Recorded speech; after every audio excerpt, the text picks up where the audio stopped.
goodness. I know this is an episode you guys are going to love. We see her fabulous posts and designs and reveals on Instagram, and I know a lot of people would love to have the chance to have her walk through their home and answer all their design dilemmas. I had the pleasure of sitting down with interior designer Lori Paranjape and tried to get us all design advice for free. I asked her everything from favorite paint colors to furniture placement to the process of working with a designer. We talk about the dangers of decorating based off trends. I ask her what design elements are here to stay and what we can do to design a timeless and affordable home. She has designed and decorated some pretty fabulous multi-million-dollar homes, but today we're also talking about how to design, redo, and decorate any home on any size budget. As always, I hope you find this conversation enlightening, educational, and inspirational. So without further ado, let's get to it. Here's my conversation with design queen Lori Paranjape. Welcome to the podcast, Lori Paranjape. How often do people butcher your name on a daily basis? Every single day. I'm used to it. I actually, as soon as they pause, they're like, waiting room, they're like, hey, we're here for Lori. They're just hoping you finish. Like they just punt. Yeah, I think the first time I was going to meet you and knew I would have to say your name, I think I messaged a friend of mine and I was like, how do you say her last name? And can you actually voice text me back? Don't just spell it's tricky. What's the worst anyone's ever said it? We get a lot of Paranjape, Paranjape. You just answer to anything? For sure. Okay. It's actually sort of cute at this point. It is. I like it. Well, it's a very famous last name. Well, welcome to the podcast. I'm so excited to have you here. I would say you're a famous interior designer, decorator, making all of our homes beautiful and traveling across the country really now. So I knew that I wanted to do an episode on design, decorating on a budget, and could not have thought of a better person to have. So thank you for being here. It's an honor. It's an honor to be invited. So I was thinking about how you and I met. So Lori actually decorated our house that we live in now. And when we went to look at the house that we're living in now, we walked in the front door and the seller's realtor was there. As soon as I walked in, I looked around and I was like, I know this house from somewhere. And I said, who's the decorator of this house? And he goes, oh, she's got a funny last name. And I said, Paranjape? He's like, yes, that's it. I think maybe I'd seen it on your Instagram, but I remember messaging you. I DM'd you and I was like, hey, I went to see a house that you designed and you knew which one it was. And then I think about 4 weeks later, I sent you another message and I was like, so we bought the house. And you were like, what? And I said, we love the house. We just want to make a few minor detail changes. Just a couple of small things. Famous last words. Would you be interested? And that is kind of how we met. Well, it's actually, I tell our story a lot because I got to design the house from scratch with the architect, right? So we got to do all the finishes and everything on the interiors for a client at the time. And then there you slide into my DMs. Slid in your DMs. You're like, love the house. I just got to walk through it. And then I bought the house. And then you invited me back to redesign for the new family who lives in the house, which was you guys, which, design's so personal. So when I designed it the first time, it was not for you. It was for them. Yeah. Right? So I loved that when you bought it, you're like, I love it. Which I did. But I want to love it for us. And can we do some things? And so I loved that even you noticed that while you loved it, it wasn't yet for you. So then we got a chance to do it for you. Well, we did. Okay. So tell us a little bit how you got into design. Because I kind of love your story of how you became, do you like to say decorator or designer? I never know what's the proper Well, I mean, there's some technicality in there. So I have a degree in English literature. Right. So I don't want to disrespect people who have a degree in interior design because I respect that. I think that's amazing. All of the people who work for me have a degree in interior design. So there's a little tricky, territory there. But the work we do isn't just decorating because we actually design the homes from the ground up. Yeah. So I think my title is designer, but I just want to say to the world that I understand that some people would take issue Okay. with that. Because you don't have a degree? because I don't have a degree in interior Oh. design. So you went to school for English. What did you think That's you right. wanted to do? Well, I was stalling, Mm-hmm. right? Because I didn't know what I wanted Right. to do. And then I went into television. I was a TV news reporter. Which I love. And yes. I love that was so- how you started your I design know, career. crazy. So started my career as a paid intern in Charlotte. My first on-air job was in the Tri-Cities, Tennessee. Second on-air job was in Knoxville, Tennessee. And that's where I met my husband, Yeah. who was a sports anchor at the time and then would later become a news anchor. Yeah. And then I stayed home to have kids. So that was the end of that career for me. So I am just like almost all of my friends and almost every woman I know who had the luxury of staying home with their Mhm. children, who is doing some soul searching. And did you always love design? I always loved and appreciated what design did for the people who live in the space. Okay. So my mom renovated and redid our house, and she was her designer. And it was impactful Mhm. to all of the sudden have this really beautiful home. And I felt different in our house, and I felt like something had happened. And when our environment was nicer, somehow living Yeah. in it felt different.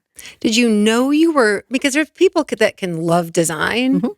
but then there's the difference between people who are good Mhm. at design. So, I mean, when are you like, wait, I think I might have Mhm. a gift? Well, I mean, it was started with picking a paint color and For you know, yourself. for myself, Mhm. and then eventually picking a paint color for someone else, and then eventually, I kind of hung out a little shingle, did a little business card, and like picked paint colors for people, and started really small. So, can you share how old were you when that kind of started happening? My son, my youngest, was probably 2 or 3 Mm-hmm. when I started doing that, and then I kind of went into it a little bit further when he went to kindergarten. Okay. So I'm very much like so many other women who, if you're in an opportunity, if you have the opportunity that you can start a business that doesn't make you any money Mm-hmm. as a second career, which was the situation I was in, Yeah. I got to choose. So I didn't have to go work in a factory, and I didn't have to go do something that immediately made money to pay the bills Yeah. and buy groceries, which I understand is a huge luxury. But I was able to put in sweat equity, and I was able to work for negative money Mm-hmm. for a few years. Were you working just by yourself? I was working by myself. And then when we moved to Nashville, everyone was telling me about this cute store in downtown Franklin called Redo Home and Design. Mm-hmm. They're like, you need to go in there. You need to go in. It's so cute. And you should work with them. And I walked in, and basically I said to Mitzi Maynard, the owner, I was Yeah. like, I'm here. Well, I didn't know that story. Like, I knew you were there, but I didn't Mhm. realize that's how you Well, got the started. reception I got, she was like, hi, Get out. basically. And I laughed. I'm like, that's so weird that she doesn't know. Right. She doesn't know. She doesn't know. She I can doesn't do know this. what Yeah. I know. Yeah. That I'm supposed to be here. So a few short months later, she had a little project of designing a show space in a building downtown.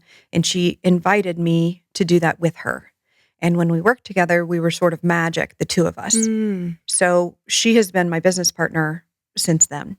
So she is my procurement department for all of my projects. So I don't employ that piece of my business. Yeah. That is her business. Gotcha. Okay. Oh, I love that. Mm-hmm. Because you're kind of like a go-getter. When Right. did you start bringing on a team It was a long time. I did this for a long time by yourself? by myself. Yeah. Beside Mitzi, right? Mhm. I had my own business. She has her own business. But so I didn't go to school for this. So I was School of Hard Knocks, learning, making mistakes, trying to figure things out, trying to get by with scaling things and get Mm. by with understanding things. And eventually I was being asked to, work on new construction. And then I'm having to learn a whole new skill set and kind Did of you learning. take classes for that, or you're just? I didn't. I mean, so many self-taught? times I've thought about going, should I go Yeah. and do it? And then I didn't have time because I was Mhm. busy actually doing it. So when I grew enough, I was so nervous. I'm kind of risk averse That's good. in my own life. Yeah. Even though my business doesn't really look risk averse, I am a bit. So I hired an assistant part-time to share with Mitzi. And I said, I don't know if I can, how long I can pay her. I don't know if I can do this. I don't know if I have enough. And within a couple of months, I was like, Mitzi, I have to have her Full time. full time. So And then shortly after that, so everyone I have hired has been an interior designer, unless they're admin. So essentially, I do what corporate trainers tell you to do, and I hire my weaknesses. love that. Okay. How So many people now are on the your team? technical, they do. Yeah. How many people are on your team now? There are 6 of us. Wow. So I think when I met you, did you maybe have 2? And they were Kate and contract Megan? work. So Okay. Kate worked for me. Kate was Yeah. my assistant at first, and then eventually became project manager and design director. She stayed. Yeah. And then I was contracting designers because, again, I was afraid to bring them on board and have them on payroll. And now all of a sudden, someone has taken out a lease and put down first and last month's rent and Right. buying their groceries. And I was very nervous about To be responsible. being able to support that because I didn't make money for a long time. How many years would you say you started making money? I probably started going in the black after a few Okay. years. But I mean, we were in the red because I was hiring babysitters to go work, air quotes, when I wasn't making money. So if someone was starting out but did not have the luxury of not worrying about making money, is what would you say? Work for someone else, intern for someone Yes. else? Yes, work for someone else. Yeah. But my advice would be you can't apply for a job for someone and say, I don't have any skills, I want to learn them. Can you pay me to do that? Right. Right? That happens a lot. I get a I lot bet. of inquiries like that. I think I've offered to work for you. I think I've applied for jobs for you. And then you're like, you're not qualified. You just want to hang out with me, do which is wanna hang out great. with you. And I love that. I do, because I you can't seem to have pay a lot you of to do that. So you, work for someone else and get those skills up. But what my advice to people who are starting is you have to do a bit for free unless you work for another firm, because if you have no portfolio, you have no chance of getting hired. Yeah. You have nothing You need to the show portfolio. you. The need, before and afters. you need social proof Gotcha. that you can do what you're If trying it didn't to sell. happen on Instagram, it did not happen. Didn't happen. Didn't happen. Pictures or it didn't happen. That's right. It's true. All right. Well, let's get to what everybody's dying to know, which is all the burning questions for design, how to make their home beautiful, how to make it look like they see your homes on Instagram, other people's designs on Instagram. So let's start with, if someone were to hire you, like you can just say you, because you can speak for yourself, but a decorator, designer in general firm, what is the process? Like, how do you start with someone? Like if I reach out to you and say, I'm building a house or I'm redecorating a house, do they bring you in at the beginning from for a new build?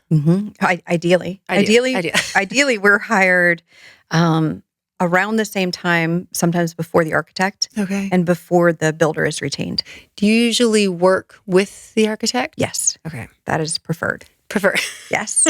That's how we like Do you to do ever it. get brought in where they're like, the plans are built, are done, Yes. the architect's already done? Yes. And can that just be a challenge? Well, we actually are very actively involved in architecture phase. Okay. So we prefer if there is space for us to work during architecture phase instead of it being complete, because once it's complete, then we have to work within those confines where we might approach things a bit differently than the architect does and have things architecturally that would be beneficial to the family. You know, if they have, it's a family of 6 and all of the kids play hockey, Yeah. that entrance, that path from the garage to the kitchen island looks very different than the path from the garage to the kitchen island if you are a couple with no children. True. Do you think a lot of the times builders just kind of design like that one way, narrow mind? Well, I mean that makes sense. They're not right? designing They for the family. Figured something out and it works for them and it's profitable and they move ahead. But we typically work in like true custom where the builder assumes nothing and it is invented from the architecture through the selections through. Do builders like that, or would they rather do their own? Custom builders like it. Okay. Production builders who hang out a custom shingle don't like it at all because they're really production builders and they want to just Churn it out. Just knock it out Okay. and be finished. So if someone's like, I'm hiring a decorator, Mm-hmm. what is the process? Like when someone picks up a phone or sends you an email, just kind of walk us through the process of how you meet and decide if you're going to work together. So almost all of ours, unless they're like you and they slide into the DMs, come as a design inquiry through our website. Yeah. And they answer a little questionnaire. And there's some qualifying in there about, how big the project is or what it is that they're looking to accomplish or what their timeline is with our calendar and things like that. So if it's one that seems to be fitting with our schedule and the type of work that we do, then I call them. And really, that first phone call is to find out truly what they're looking for and if we're aligned in the things that they're looking for. And then I spend all my time talking to them about money. Right at the beginning. Because you and I talked about money. I think we talked about money in the first phone call. There's no conversation I would ever have with anyone about design that did not include spitting facts about money and the management of expectations. And is that because you don't want them to be surprised later or disappointed? Like, does that help going forward? It's because I spent the first 10 years of my career being in trouble with clients who were not prepared for how the money worked and then were upset with me because I hadn't prepared them because I didn't have enough experience to really understand ultimately what it would all cost altogether. Now that I do, I feel like it's my responsibility before someone, so say someone agrees to my design fees, but I don't explain to them what it costs to furnish a house that looks like our projects. And I don't explain to them how much time it takes. And suppose I don't let them know that they need a warehouse in their town that we will manage for them, but the contract that they will have is from them to the warehouse. And perhaps they don't know what storage costs to hold 8,000 square feet of furniture. Because when you're ordering furniture, you are just keeping it in a warehouse till install day. That's right. That's right. So they don't know that. Of course they don't know that. Yeah. So we talk about this with my team. We're the experts. We do this all the time. They do this never. Right. Never. Maybe once. Maybe twice. Probably never, though. Right? But probably coming to us never having done it. So I need to be the one that says, okay, so we have design fees. Then we have furnishings that we'll do. There's a really long timeline. There's a bunch of ancillary charges that add up. So if we want to do, I assume you'll want to do window treatments, and I hope you understand that that's not really something I would consider to be part of your furnishings, although ultimately it is. I might divide that, but you as a consumer might not. So let's talk about that. Did you know we have an art installer who comes with us when we install, and you'll write a check to that art installer? And we have a window treatment, which is labor, fabric, and then the window treatment installer installs them. So why would they know that? Right. I wouldn't know that. Yeah. Right. So I feel like it's only fair for me to share with them all the information so then they can go back really informed and make a really well thought out decision. So would you say they'd have a good idea overall? Would they know? Like, would it be pretty close to what you're estimating they're going to spend at the beginning? Pretty close. Yeah. As long as what's funny, as long as they're being honest with me, which people don't really love to do. They prefer to sort of, if they have a really big budget, they prefer to downplay that because they fear my industry will take advantage of that in some way, where my goal is to make your budget look incredible. My goal is to never spend your budget as fast as I can. Right. And then you have 3 things in the room and you say it looks terrible and you're asking me why. Right. Yeah. Right. It behooves me to take your budget and make your room look incredible. Right. So I spend a lot of time sharing information and sharing experience with them, but it's a brief call. I mean, I have it down pat. Yeah. Right. So they kind of agree or disagree by the end of the call, or they think about it? They typically, I think they know, and I pretty much know by the end of the call, but typically there's a follow-up. And I say, I'm going to send over my design agreement. And sometimes I'll give them some pricing examples and some process examples about how we communicate. Here's what an email looks like from us. Here's what meeting minutes look like. Here's what an invoice looks like. Right. Here's what a mood board looks like. And we would ask for you to approve that. And then if you don't love the lamps and you say, oh, I had those lamps in my last house, we'll make adjustments. Once you approve that design direction, then we'll kindly ask you to allow us to do what we do for the next several months to bring that to life. So that brings me to my next question. Yeah. How do you feel about client participation in design? Because everyone has an idea. Yes, they do. And some have really great ideas, I'm sure. Yes.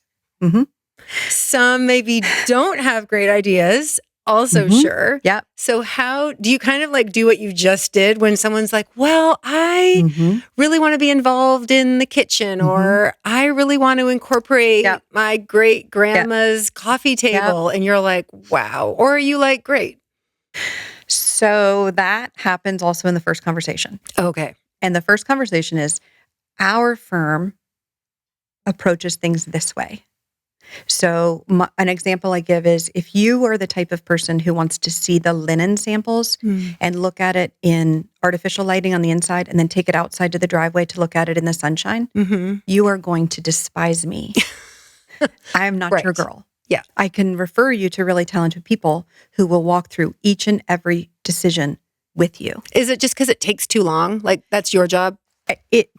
For me, it takes the creativity and it takes a bit of the magic away, that I feel like when we're given some creative latitude to execute and do what we do best, our very best projects are from clients who trust that we are their designers and that we understand where they would ultimately like it to go and how they would like to use it and how it might feel. And they believe that we will steward it to that result. Okay. But so do you have to tell people mean they're picking out the linen. Okay. So they can have an input. If people are watching this versus listening, like Lori's face is contorting into like she wants to say it nicely, but she's like, hell no, I hope they don't contribute. That's not our process. That's not our process. There are designers who do that together and collaborate on every decision with their clients. That is not how we have been successful. So have you had to tell people no? Yes. You have? Yes. Okay. And doesn't necessarily end up being a no. It's that when I explain process in the beginning and they say things like, okay, so wait, so we don't go to market with you and we don't go to the tile store with you and we don't like, actually, no, we'll handle that. We'll present to you. If it looks like that's what you were wanting, we will handle it. So they're paying a premium for the service we're offering. Right. So it doesn't make sense for them to pay the premium for the service we're offering and then participate in every aspect of that service. Right. Well, you're just kind of like, you've told me what you want. You've approved what you want. That's now right. Get out of my way. Yes. I mean, I said it, not you. Thank you. Yes. Move. That's a yes. And maybe somebody doesn't love that and then someone else would be better for them. Yeah. Every firm has their own process. Right. This is one that over years has become successful for us. Okay. So that's how we offer it. So let's say they've agreed, they're all on board, they're good with everything you've said, we're moving ahead. What is now the next step? Like in the design, I mean, let's just, whether it's a reno or a new build, what's the next step, or first step? So once we get the money clear, and I like to have it all clear, right? And we're set up and I price by the year and they pay monthly for a year and it's all settled. And they understand how far the budget's going to go and what we can accomplish with the money. Then we want to know who they are. That's the most important thing. Yeah. Who are Jen and John? What is your lifestyle? How many kids do you have? Yeah. What do they do? How often, when you unwind at the end of the night, is it you and your spouse or partner and you sit together and you watch TV? Do you do that in bed or do you do that in the living room? Do you want a separate room where you can go? Do you drink a glass of wine and you curl up with your feet underneath you? So you want your chair or your sofa to be really deep? How do you behave? Yeah. In your life? Where do you drink your coffee? Yeah. Do you get up, work out, shower, make coffee, eat breakfast, then leave the house? Mm-hmm. Or do you leave the house first thing and go to breakfast and then you come home and then you go to the, like, what do you do? So why does that make a difference? Makes all the difference because that's how we are designing the space for you to live Okay. because we want it to live for you. It will rise right up to meet you. So if you are a gym, shower, coffee, sit and you work for a little bit at your desk or whatever your day is, then your space is built that way. So the gym, if you have a home, obviously we work in luxury properties. So if you have a gym, then maybe that's connected to the bathroom or easily access to the bathroom because maybe your partner sleeps in. So you gym and go straight to the bathroom, you shower, the closet's attached, you're dressed, and then you leave the room and you've accomplished all of your tasks by the time you leave and go to the kitchen. So design matters. Functional living. It's actually the snoozy stuff that I care about. Yeah. It's actually the mundane that is much more interesting to me than the rare occasion that you might throw a dinner party for 30, right? True. We're not going to build a house for that. I mean, maybe we need to accommodate it, but what I need to know the function of how you live. So would you say, like, if someone, and that's what I wanted to talk a lot about on this episode, is that, yes, we would all love to be able to hire the decorator of our choice and maybe not have to do anything and just buy any piece of furniture that we wanted. But that is not probably the reality for a lot of people looking to do this. So in saying, like, what you were just talking about, function and that, is that what someone could do for their own home? Like thinking, like, if I'm someone and I'm like, oh my gosh, I don't even know where to start. Where do they start? Kind of the same thing? Yeah. How are they going to use the space? So let's talk about path that I mentioned. So I spend a lot of time, my team spends a lot of time thinking about, and it's usually the mom in the relationship. So from her car door to the kitchen island is it's the critical path in the house. Yeah. So when you get out of the car, and these are the questions I ask. So we're getting out backpacks, yoga mats, lunch boxes, your purse, maybe a bag from Target or Green Hills, and you've got all of this stuff. So then what happens? Yeah. So we walk, so now we go in the house. And the uniforms, the dirty soccer uniforms, go into the laundry. So that's on the way.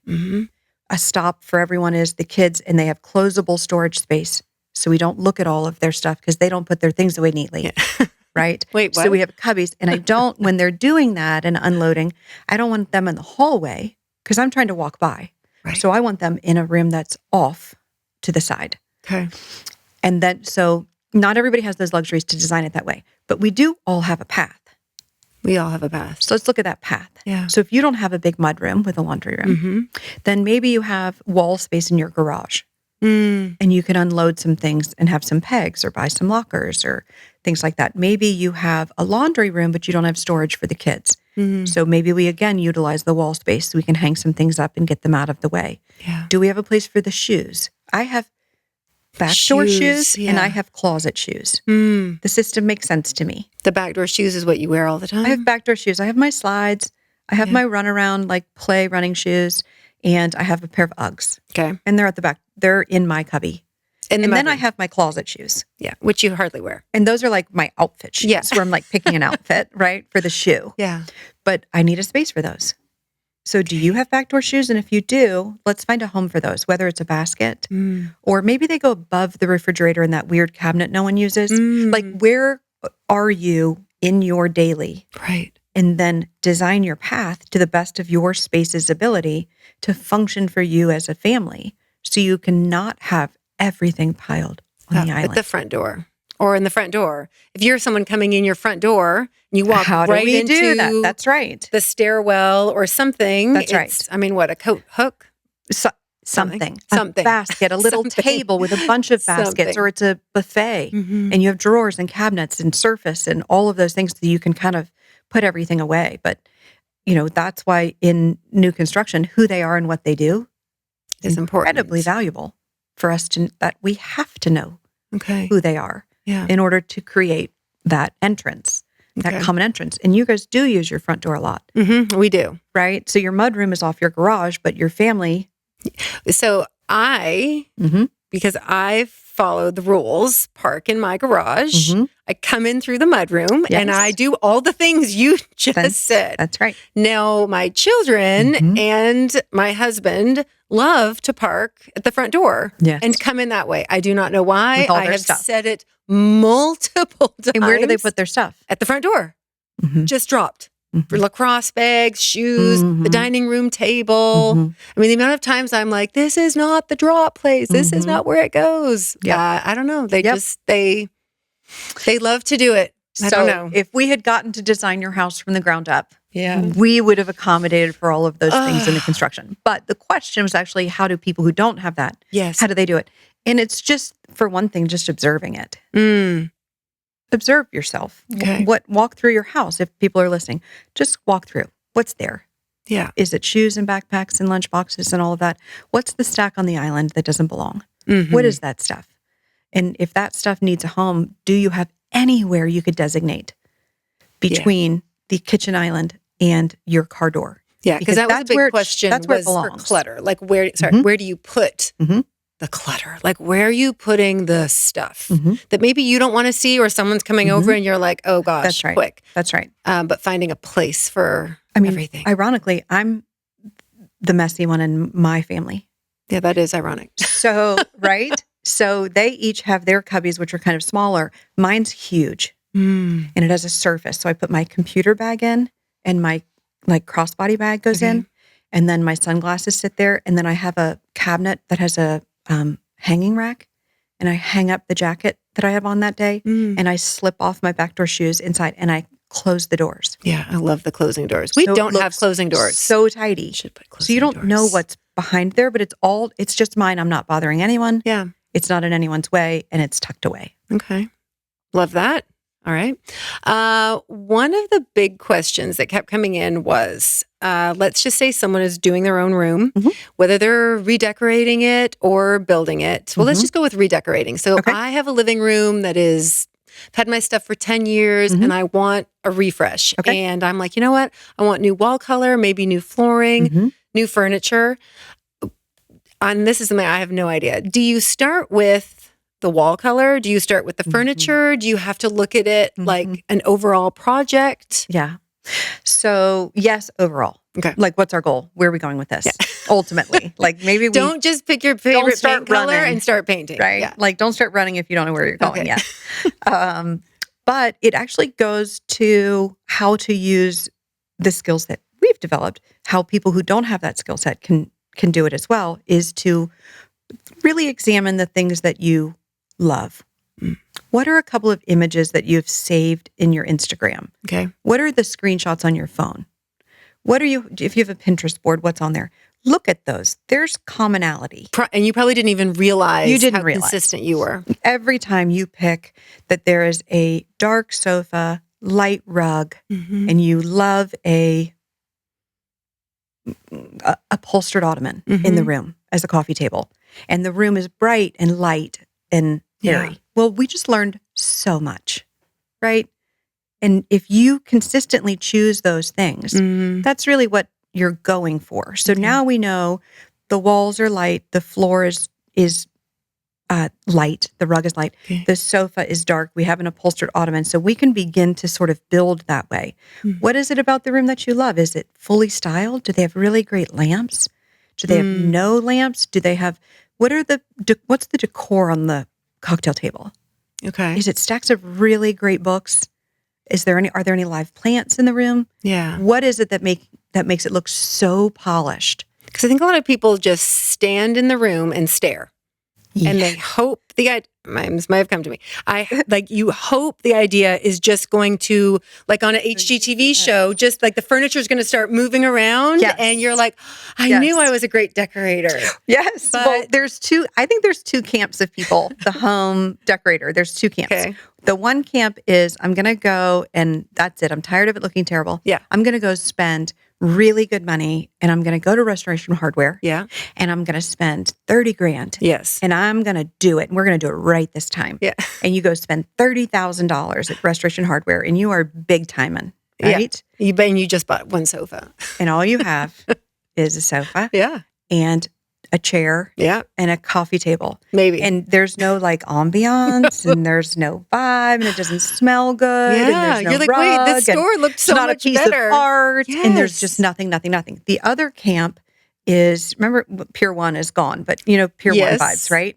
The Well, other camp, I loved Pier 1 back in the day. the other camp goes to Pier 1 and buys candles and tchotchke, and they're like, this is going to do it. Right? You come home. Our very first Yep. rental townhouse, we just got married. Mhm.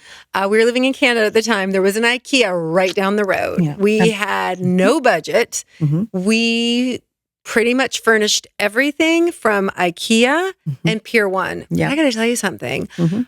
We did it ourselves. Well, I mean, I did it myself. We did it Mhm. ourselves, but I loved it.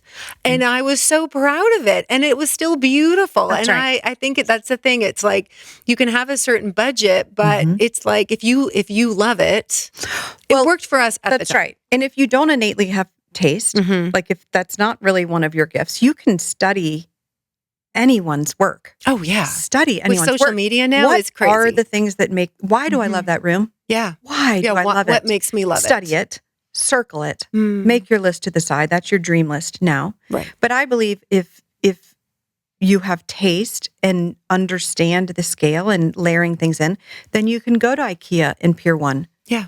and make a dynamite space. But you have to go in almost like when you present a mood board, it's like you have to go in with your own mood board of what you're looking Right. for. I mean, you can't roll in and say, well, I love that red couch. right. And then it goes against everything that you love. And now you can't figure out why nothing's gone coming off together. Right. Okay, so what about scaling? Like when you talk about a mood board, like if I go to IKEA, wherever I'm going, and I'm like, okay, well, I want to do a sofa. I want to do maybe like a ottoman or a coffee table. I want to do like a side chair or a side table. How do you know what size to go in? Like, do you start with the area rug? Do you start with the sofa? So I am team all feet on the rug. All feet of every piece of furniture on the rug. That's my team. Okay. Okay. So Do other people not have that? I can't even. so think now what I've everybody who's listening is going to go look on their social media. seen. Okay, Well, mine are all on. I did it. Yeah. You're like, if Yes, you have I any know. feet off any rug, you have changed what I have done. Okay. Right. I was like, yeah, I'm pretty sure. Right. So we like to start with the rug. Okay. And the rug will tell you, the rug should be generously sized. Okay. That's an expense. Yes. That sometimes is tricky for people. Mhm. And we cheat. It's not really a cheat because we do it all the time, but we buy really fine wool carpeting Mhm. and we have it bound Yeah. to be the exact size that we want it to be. Now we're using CAD in order to Right. lay these things out in the computer. Yeah. But you can do it too with tape on the floor and a tape measure, Okay. right? To as large as you can get Yeah. where you still have a path to walk through the room, right? We make the rug that big. Now we can start laying in the sofa. I mean, Okay. use graph paper. Use Yeah. like or the just blue painter's tape. blue painter's Yeah. tape. Or there's a million programs online that are free where you can just drop in squares. And I think you can of go things. to some rug stores and get cut rugs, can't you? Yeah, If you know your absolutely. dimensions? Absolutely. Okay. And you can have them bound. Oh, Yes. All So right. you have as a pretty finished edge. yeah. But it's an inexpensive way to get a really oversized rug. That is the size you need. Right. If you need a 17.4 Yeah. by 15.2, That's not coming standard. it's not coming off the rack. And if it were, you're having it made, we would be 10 grand, Okay. right? Right. Which is not even the budget that people have to do the whole thing. Right. Okay. So that's not going to work. okay. So get your rug. So get the rug Yeah. and then the large pieces of furniture. Okay. And then we want our end tables to be near the top of the arm Height wise. Okay. for height. So Okay. your arm is right there and you can reach your drink. Mm, I do like to have a drink table for every seat, okay. if possible. All right. Your furniture should be comfortable to sit on for your family's size. Okay. How do you pick? Do I want a sectional? Do I want a sofa and two chairs? Do I want, is it really personal preference or do It's you have a use. favorite setup? It's use of the room. Use of the room. So if you have your living room, what I would call in your house the living room, Mhm. just inside the foyer, that's a sitting room. Okay. So we want a seat and converse in that room. Okay. So we want to face one another. Mm-hmm. We want to face in. Yeah. So we're not trying to face a wall. Okay. In that room. And we want as many comfortable seats for adults who don't love to sit three across on a sofa.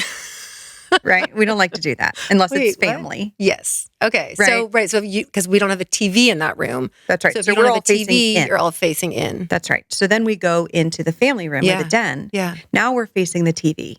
Right. And now we want to stretch out. Okay. So now we might have seats near the TV, but typically those will swivel. Yep. Or those are for the times we're using it not for television. Okay. But we're looking for optimal, relaxed TV space. Okay. So knowing what you're nice for that. using the room for too. TV, sitting. Right. I mean, and everyone listening can do that, regardless of budget, is you can consider how we're using the space. If you don't have two spaces, then you need to do both of those things in the room, in the same room, right? If you don't have two living I think which is why I spaces. love a swivel chair because I do it too. can be for Big the fan. TV or it can turn and sit in. That's right. Yeah. I love it too. I can confidently say we don't have a single project that doesn't have swivel chairs. Really? Mhm. Okay. Absolutely. That's good to know. All right. So we have our furniture, coffee table. I like an ottoman. You like an ottoman. If it's for a casual room. Okay. Because and would you put a tray on it? Like if you wanted to put a drink on it? Okay. Mhm. Nice, big, sturdy, flat-topped. You like those ottoman. better I like than like it a leather, hard coffee table? if A leather possible. ottoman. Okay. If you're down with that, because it is cleanable. And does leather pretty much go with everything? So we approach the textures in a room like we approach the art in a room, which is we don't want all of anything that's the same. So we want to layer those things in. So Different we would have textures. soft upholstery if you want to lay on that, and that's where you snuggle up. Okay. And then for your feet, you might want to have leather because it's cleanable and it's a lot more durable. Cows come clean, right? We know that. Yes. That's true. That's true. So that's the same for hair on hide or leather. So it comes clean. Yeah. And then we want to change the texture for the chair. So maybe there's more of like a boucle or a small pattern or a little something in it that changes the texture from the sofa to the chairs. And then the ottoman's leather. So we're sort of beginning to layer in a bunch of textures, and now the room's getting more interesting. And would you do different colors on the chairs versus the sofa? Not necessarily. Okay. But the texture has to be different, or all of a sudden you just bought the showroom floor at Rooms to Go, and everything matches, right? I just want that. I'm going to take that right we'll take there. all of those. Yes, in the I'm just going exact to take same this fabric. whole showroom. Yes. Yes, and the artwork. Okay. Yes, exactly. All right, paint color on the wall. That was also one of the top questions. Okay, so I'm going to start by asking you. I know this because I just saw your fabulous house. That's all of your Instagram if people want to go look at it, which you just finished building. Yes. And the floorboard, the wall, the trim, I don't know what you call it, the ceiling. Well, our walls are white. So we have the same floorboard and the trim, window trim, That's right. and the walls. It's all white. Do you, if I'm painting a color on my wall, what is my baseboards and my trim? It depends. So we have a couple of really dark. We have a dark indigo room, and we have a navy room. And we did the window trim, window mullion, the What's a mullion? baseboards, the wood that runs between the panes. Okay. All of that is painted the same color blue. So it's all monochromatic. Gotcha. Which is what we wanted. Yeah. For us. Where we have another room, our guest room has wallpaper and it's a tan. So we used the house color for the trim in there. I did not necessarily have to match it exactly the same. Okay. So the answer is it depends. Okay. But all of those colors should be the same. The trim, the window casings, the door casings, the window mullions, all of that is So if you were going to do typically the a green room, like a forest green room or a bright green room, you would do the trim, the baseboard. You would do it all the same. I'm talking about you. very You would likely, yes. You would do the whole thing. What about the ceiling? If you do a bold green room, what color is my ceiling? Sometimes it's green. Really? So, we did a lacquer study in Boston, and we lacquered every single surface. Which is just shiny paint? Yes, it looks like a piano finish. Yeah. It's so glossy. It looks like it's wet. Wow. So ceiling, trim, walls, base, windows, every piece of everything is all the exact same lacquer. Okay.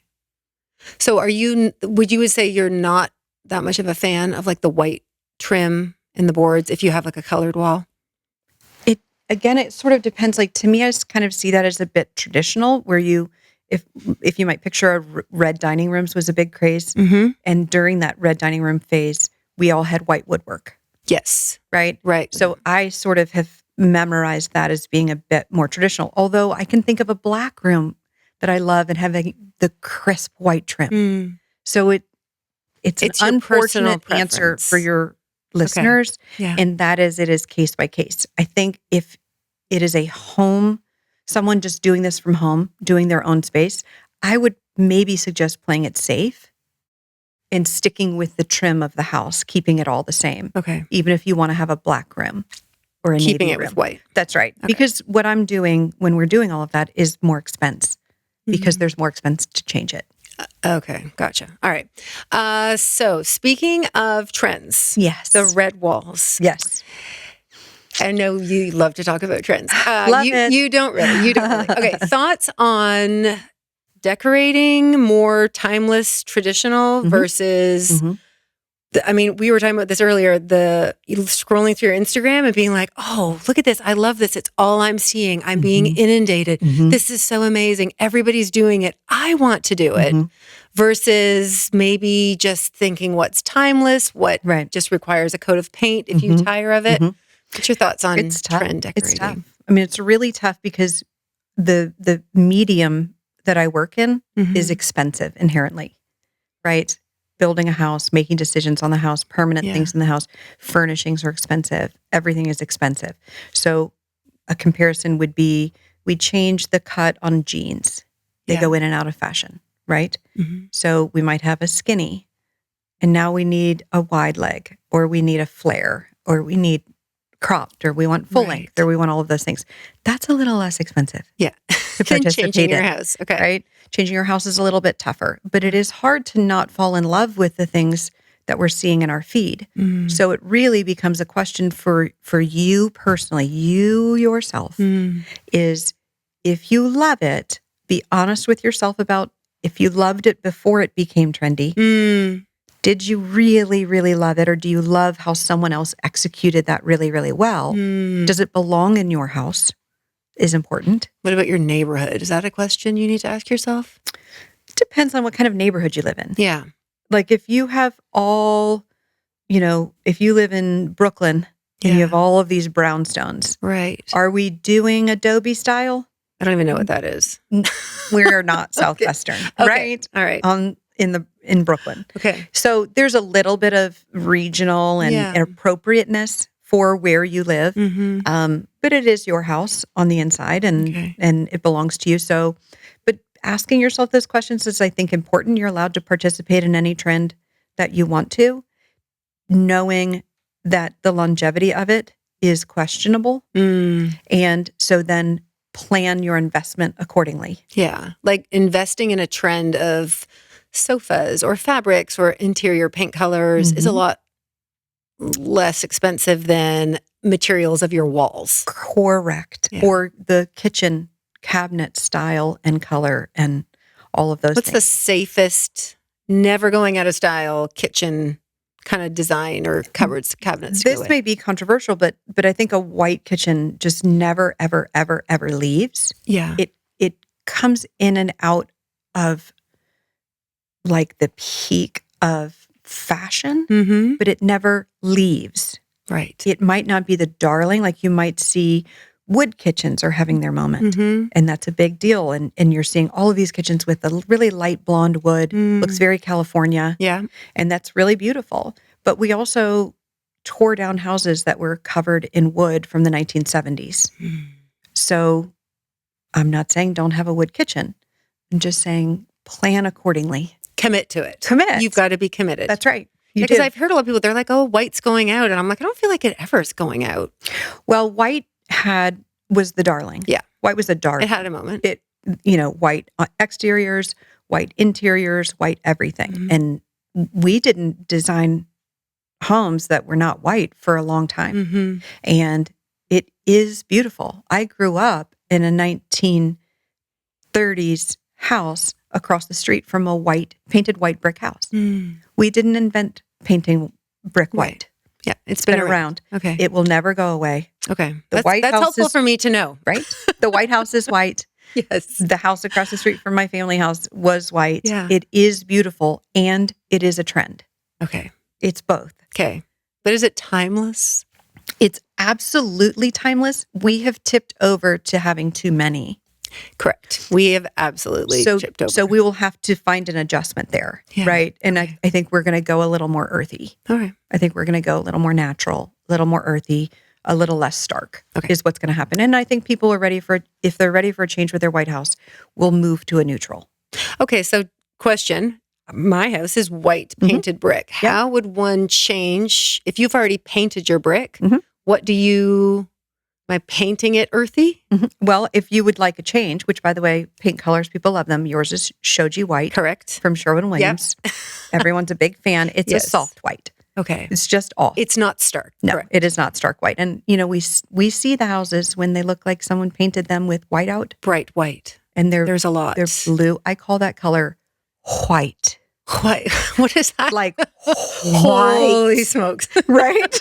Like, And I also feel like people who have the white houses Yes. have halogen exterior correct. lighting. Yes. Yes. And it's like, it's wow, almost blue. almost blue. Everything's almost blue. Yes. It's so white. So So what's your Shoji favorite? white is So nice. is exterior your, or do you have a new one for exterior white paint? I do love Shoji white. Okay. Eider white is a crisp white that Who isn't makes blue. that? That's also Sherwin-Williams. Okay. There are Chantilly lace is a true white we use to paint interiors. Okay, is that your favorite interior? We use it a lot. I think it is. mine is China white. Yes, which has a little more depth to it. Okay. It's got a little toned down, like a drop of taupe, Okay. which I like. hmm It somehow is a bit richer. If you are doing a white kitchen, do you paint your white cabinetry Mhm. and your white island cabinetry Mhm. the same color as your white walls? Sure. Okay. Mhm. Okay. Yes. You should stay with the same white. Well, comparison is the thief of joy. And if we compare Yes. two white colors next to one another, one of them's going to end it's up gonna yellow, look yellow. and All right. one of them might look purple or pink or Okay. blue. So Favorite neutral paint? Like I know that tan kind of had its moment and then mhm. went away, but I feel like it's back. It is back, and maybe we're a tad less golden. All right. So back when I started my career, Yeah. it was like Sherwin-Williams blonde was a Okay. big deal, and it's a little golden. Where now we're a little more toned down. So like a dapper tan is really nice. That's the name of it? Dapper tan? Dapper tan, Who which makes is a that? little bit green brown, which Okay. I really like. I think that's Sherwin. Mm-hmm. There are canvas tan. I'm trying to think. There's a really good taupe that I did in cabinets that's on the lighter side. What was yours? You told me before. Actually, you asked me the first time, and it slipped my mind. And it's slipping my mind again. Okay, so I'm we'll gonna put it have up. to give I it to can't you for remember. the Yeah, notes. I'll have to put it up. Okay. So if I'm doing a taupe room, Mhm. should I be consistent throughout the house or no? I can paint any room whatever color I want. You You don't have to can commit. Paint any room you want as long as you pay attention ahead of time to where your transitions are. So, is the room contained within the trim or the door openings Okay. for you to end the paint color, or do you need to paint a stripe where your taupe Right. paint meets the white paint? So if it's So contained. do you have a contained room that's contained either by trim? Mm, Typically, it's by trim. So Okay. there's something that ends the room. Okay. Or does the room continue and now you just keep on painting? so you could have a different color dining room. Absolutely. Yeah. Yes. Okay. Yes. Wallpaper? I know you love you love your stuff. Lori Mhm. actually has her own line of wallpaper, Yes. which is pretty Yes. fabulous. Yes. Thank you. Did that come from your love of wallpaper? I really love wallpaper. I feel like wallpaper, we have, I think, 18 rooms of wallpaper in my house. Are they all different? I mean, I should know this. I saw it. So Yeah, that's there's the a lot. That's the amazing thing is that there are a couple memorable wallpapers, Mm. but you don't notice the others because they're all papered. Yeah. Every bedroom, every bathroom is papered Wow. in my house Why did you do that? Just because you love it? because I love the texture. The texture. I love the texture of the grass cloth.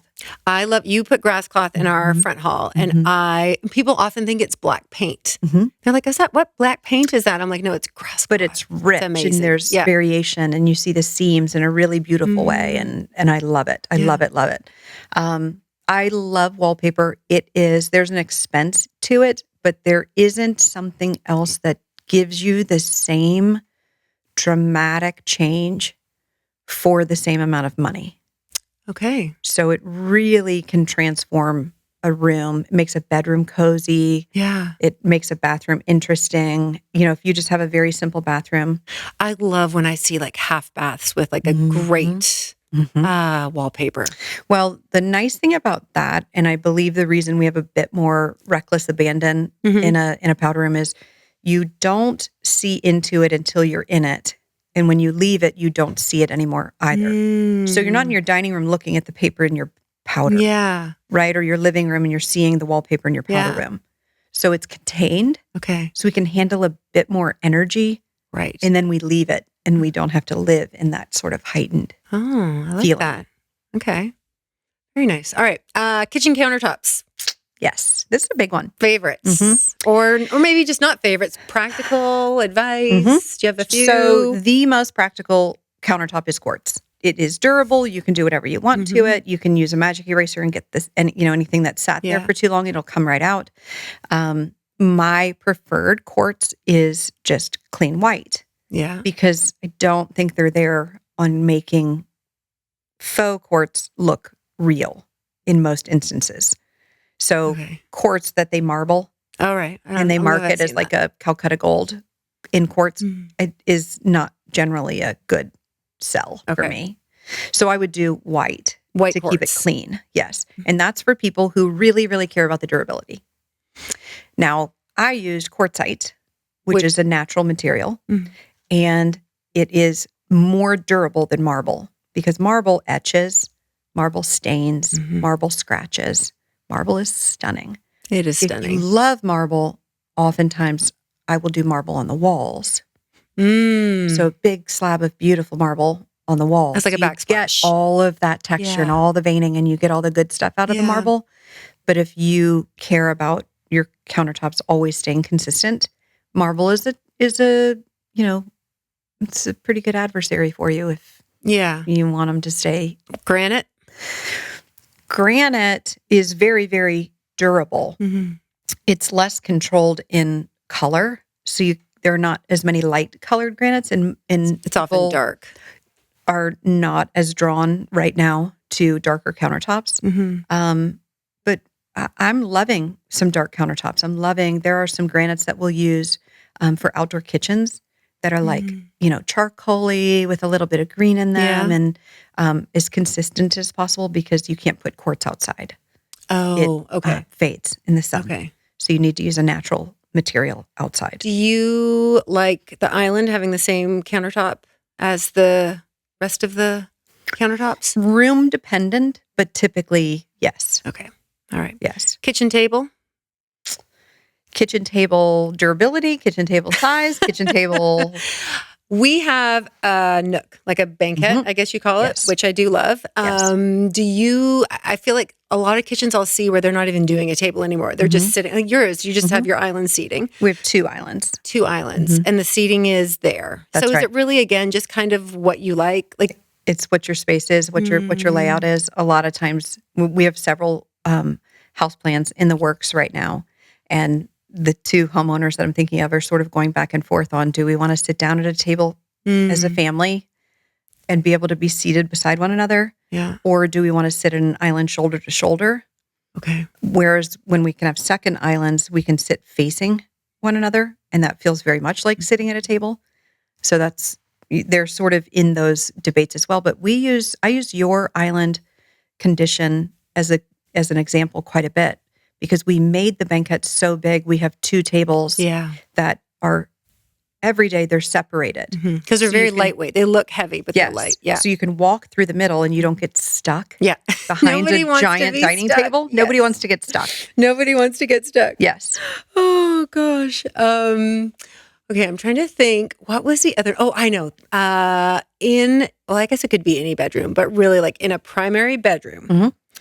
A lot of people want to know about the area rug. Now, you might tell me all legs on. No. No. Okay. So in a bedroom, Mhm. if I have hardwoods Yes. and I need an area rug, Mhm.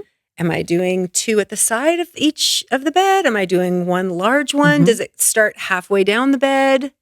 So here's how I think about bedroom rugs.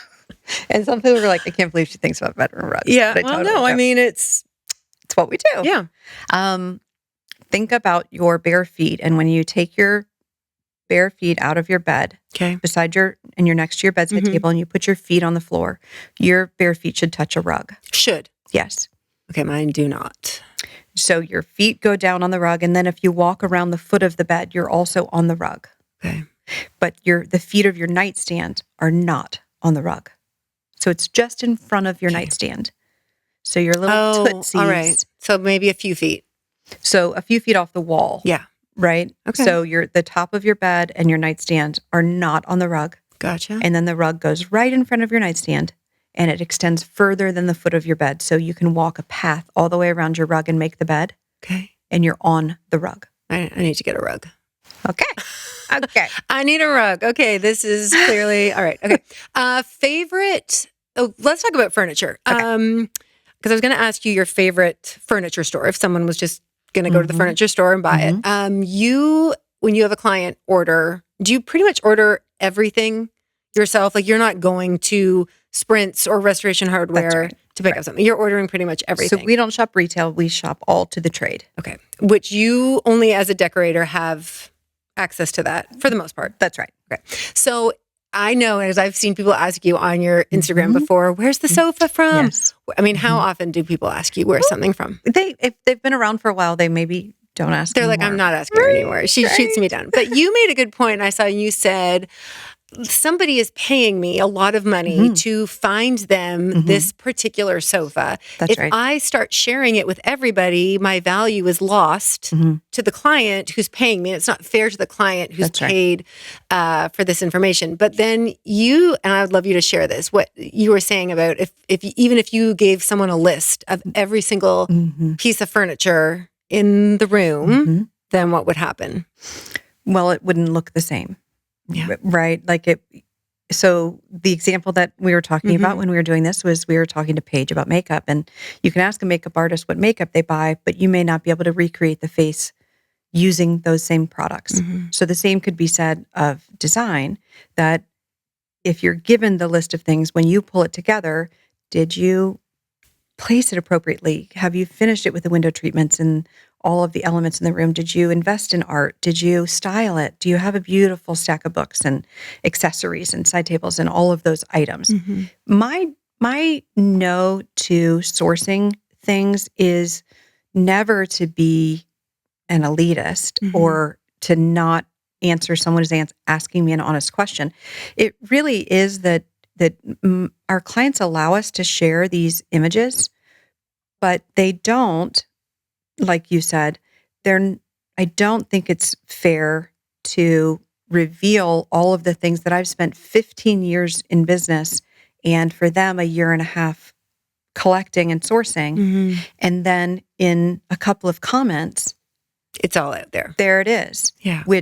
So it's not about that I'm trying to be secretive. It's that's actually the work part Mhm. of my Instagram. So I'm not a link person. Yeah. Right. You're not swiping up for Those are different. for the room. That's more like a blogger, Mhm. right? Or like someone who does lifestyle, and then you share the things that you Yes. find and all of that, and that's wonderful. And I follow those accounts as well. Mhm. But in my industry, which is design, we're not a link. I'm not a link industry. Yeah. It's a different business. That's a different business. And really, someone could take a photo that you have posted Mhm. to whatever different furniture stores course. and start trying to find similar pieces. Of course. Yeah. And I think I'm actually really happy to participate in the broader design community in that way. Like, I hope people are inspired. Okay. I love to look at my insights on my Instagram and see how many people saved something, Mm, because it really yeah. is flattering Okay. that That's people good to know. saved something that I shared, that it resonated with them and they loved it. And that maybe they are sort of planning to Yeah. see if they can get something that feels like that. And I I love that piece Okay. of what we do. I love that. Window treatments, blinds, shutters. I know you're a big, or not blinds, blinds, shutters, or drapes. Drapes. So I'm a drapes girl. Yeah, you are. I love a drapery. Me too. I think it is very, very difficult to finish a space and have it look like, if you go through our Instagram, you're going to be hard pressed to find finished and photographed rooms that don't have window treatments. Yeah. And that's one of the intangibles, I think, when people are looking, if they're not like studying it, like we talked about, and like circling, like I see drapes hung high to the floor. I see a large rug that all the furniture sits on. If you're studying it, the drapes are there. So when you say hung high to the floor, does that mean to the top of the wall, not the top of the window? We typically, like a good rule would be, if you have a crown molding in a room, we typically will go about 5 inches below the crown. Of the ceiling. Okay. Or we'll do so if you take the window casing to the crown, I would do a third down is where I would hang the drapery. To the floor. And then it hangs all the way to the floor. Okay. I ask our workrooms to do drapery so it looks like a wedding dress, where she's standing there and it looks like it's touching the floor, but when she takes a step, it won't go under her shoe. Gosh, I love that analogy. It's a lot of precision. That is a lot of precision. You know how many women are going to be? They're going to be like at their local drape store. I need this to look like a bride, right? And the guy's going to be like, "What are you saying?" But it really is a good, because a lot of people are like, "Okay, do I want it just touching the floor, or then you get the like cascading on the floor?" Do you want where's a puddle? the happy Do you want a break? Do you want Yeah. a half break? And I prefer it to just reach. And something you did in our house, I don't know if you do this in all your houses, but I don't think I realized this. When I pull our drapes shut, I didn't realize that there was 2 panels on each side. And so when it's off to the side, it just looks so thick on each side of the window, which I love. So first of all, they're lined and interlined. So they're quilted feeling. So they feel heavy. They're not really thin when you have them made, when you have the opportunity to have them made. But also the width should be appropriate to the size of the window. So when you close them and they meet in the center, there should still be fullness to the drapery. So it doesn't pull taut. Yeah. And the drapery becomes flat. Yes. So if you have a really large window, we probably have 2 or 3 widths of drapery per side. Okay. So decorator fabric is 54 inches. You end up with about a 48-inch wide panel. So we might do 2 48s. We might do 3 48s on each side, and they're sewn together in the workroom. So then when you close them, they're still lush. They do look lush, even when you close them. Okay. All right, good to know. Okay, wedding dress. Everyone's going to be thinking that. Now I'm going to go home and I'll be like, it does look like a bride. Right? That's right. Okay, is there any design trend you would like to see kind of go to the side? I guess I would maybe say no. And the reason for the no is because we're all supposed to love what we love. Yeah, that's true. Right. So if your game is that you just love farmhouse, then love it. And if you want everything to be plaster and, handmade looking and kind of modeled and all of that, then love it. But I wouldn't want to disparage something that someone loves just because I no longer want to implement it into the projects we're doing. You just need to think about it. We cycle through a bit faster than the average person because I'll design a project and then I don't want the next one to be the same. So we'll cycle to something new. So you've already moved on. And we'll cycle to something new. And of course, our projects are between 1 and 3 years long. Wow. So by the time we're finished, we had the idea, 28 months ago. Right. Okay. And then it's implemented and they move in, right? Much, much later. So the arc is quite long for us. So we do have to be mindful of how long is this a good idea. Okay. So we have to think more classically. Is there even, have you realized in your own work, a design, I don't know if it's an element, trend, color, that you consistently feel like is a good fit? Like you're like, wow, I keep using this because it is just like, is there something that you kind of have tried over and over? I use grass cloth all the time. I use it when given the opportunity. It's probably what I would choose. So to transform a bedroom or a dining room or I just love it. I Yeah. just love what it adds. It's so much texture and character with such a simple element. Okay. And it's not overpowering. And you don't have to take it down. True. You can redecorate and the wallpaper is still amazing. But I think just like everything else that we love things like, as you were asking that, I was thinking about, I thought you were going to ask me if I look back and find things that I would do differently. Okay. Well, that's a great question. I'm Well, so glad I thought of it. I'm so glad you asked. I do. I can look now. I really feel like design is a muscle. Yeah. And that my eyes with experience and work is really muscular. So I can look at something and I can see why I love it and pull the elements out. And I think the person at home has a little more trouble with that because they don't exercise that muscle all the time like we do. But now when I look back at older things, I see layers I would have used. I would have added another layer to this. I could have evolved that a little more. I could have developed that a little bit more. And that's just experience. So it's not that I look back and I'm embarrassed that I did something. It's that I see where we've come and how we've sort of developed and our budgets are different now. Yeah. And that matters because now we have the budgets to do all of the layers that, I didn't have earlier in my career. But I don't remember what your original question was, but that's the My original question was there a trend, not a trend, but just even if it's a trend for you, you're like, I implemented this idea and gosh, it was a great idea. So I just keep using it. Yeah. I like a floating vanity in the powder room. Oh, your dog gate. The dog gate. Dog gate. And I was like, wait, can I have one of these? And you're like, no, your house is already built. Your house is already built. I need a dog gate. People in the wall. People want to do the pocket doggy dog kid gate door all the time. And I call it a dog gate, but yeah, it could be a pocket kid gate. I mean, also. that's genius. And it is an extensive process to get that implemented into a house because you need the full pocket in order to run it and have it recess all the way into the wall. We wanted it in our house, but there's a load-bearing beam to hold up our staircase.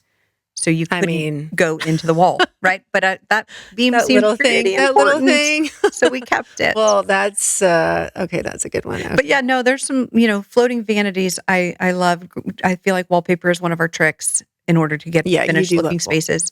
The doggy gate is a good one. Having them look part of your house, I think is nice. That you don't have a plastic and it has like a big sticker on it. Fisher Price. All of those things. Yes. Just the little details.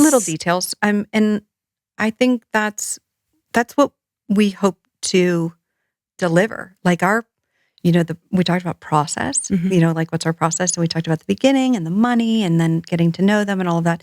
The end process is so fun. The watching them live in it. The reveal. The reveal, the giving I love the reveal. Yes, I love your reveals. Of a space. Yeah. I mean, we spend a week there. Yeah. We kick them out or we don't let them in. When the house is finished, we go in. I love the and reveals. We have these crews and we have all these trucks and we have all this stuff. And you had an engagement. Organizers. You had an engagement at a reveal. Engagement, and then we went to the wedding and now they just had a baby. You we went just to the did the wedding? nursery. Yes. Wow. I mean, that is client commitment. They were like, yes, invested. Yeah. Well, I mean, and now we they've had spend a so much time together.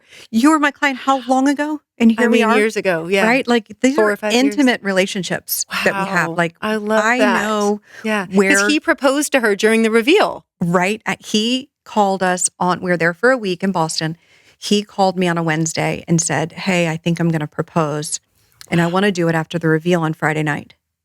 And he sent me a picture of his pinky. With the ring? The ring on his pinky. Oh. And he said, I'm going to ask her family tomorrow. I was like, I know before. You know before family knows. Family? We also find out about babies. Wow. Oh. So we can get nurseries prepared. Oh, right. Right? Gosh. So they tell us before they tell other people. See, this is why I want to work for you. Like, you didn't have to pay me. I just want to come along. Yes. I'll be your still. But the reveal is amazing. It's, we are so ready and we have the flowers. We like to do photographs before the family comes. Because it'll never look the same again once you move in. Like ever. And we ask them, I'll text them, do you want bourbon or bubbly? Wow.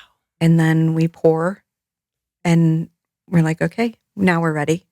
And we open the door and they can come in with an overnight bag. Wow. and they can live, and the sheets are clean, That's amazing. and the spoons are in the drawer, and the food is in the fridge, and it's ready to go, and they just move in. Wow.